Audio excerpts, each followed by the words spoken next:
We saw our rectangle tool create strokes and fills at the same time, but most of the rest of our drawing tools are going to be one or the other. For our next tool, let's try out the pen tool. I'm going to go up here, and I just clicked and held down on the tool, and I'm going to choose the pen tool from the top of the stack. Now, the pen tool is a very traditional vector drawing tool. The way it works is you actually go over and click with the pen tool to start drawing. So I'm just going to click right over here, and you see a point got left behind. If I click again, it's going to create another point, and it'll connect a line between them.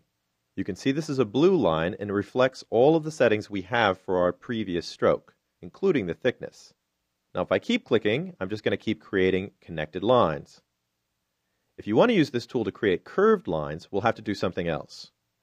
This time, I'm going to click and hold my mouse button down, and while I've got it down, I'm going to drag out a little bit.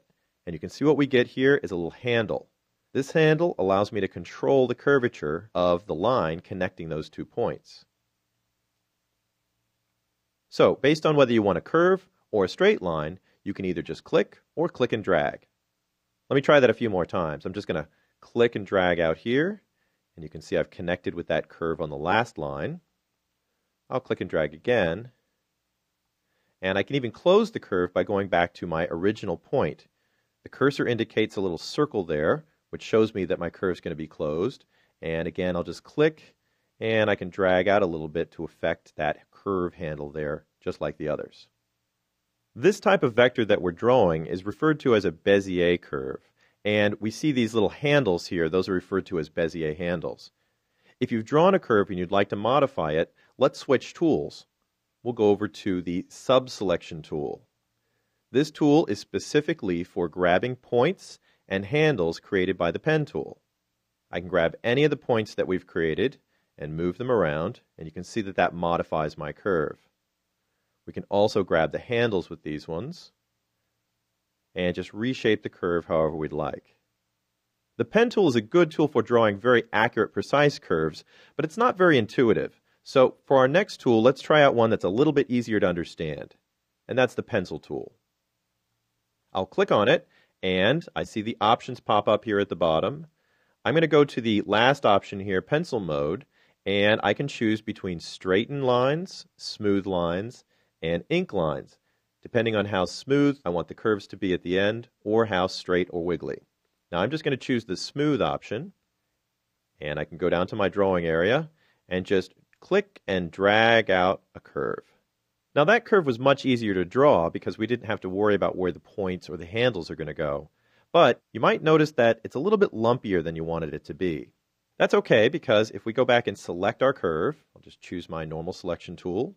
We'll click or double click on the curve as needed. I'm going to double click on mine. One of the options that we have for the selection tool, once we have something selected, is a smooth or straighten option. And I can basically just click that to apply some smoothing to the line. You can see your line changes just a little bit, and if you'd like some more smoothing, just click it again. Now my curves are looking a lot more smooth.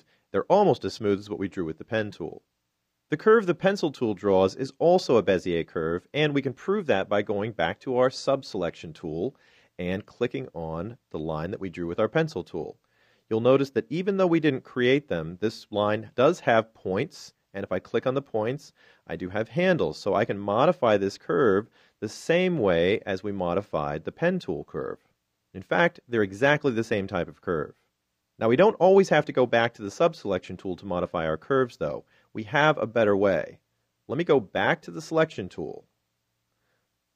Now, we're thinking of this as just a tool that we select things with. But if we have nothing selected at the point, I'm going to click in the empty space on my stage. That deselects everything.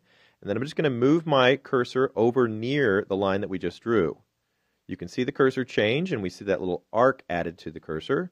If I just click now and drag a little bit, I'll actually pull and modify my curve.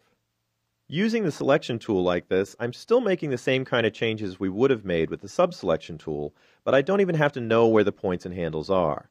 I can just grab onto a curve, pull it out a little bit, and reshape it. This will even work on any curve in the program, including the ones that we made with the pen tool. If I go back over to our previous shape and pull that out a little bit, you can see that I can modify it in exactly the same way. We can even go back to our rectangle that we drew originally and we can modify it in the same way. One nice thing you'll see is if you have a stroke and a fill that are right on top of each other, your modifications will take place on both objects, even though they're separate. Now, if we move our cursor to a corner point, we get a slightly different cursor, but this allows us to move that corner point around instead of reshaping the curve. We'll be able to do this with any vector we draw in the program.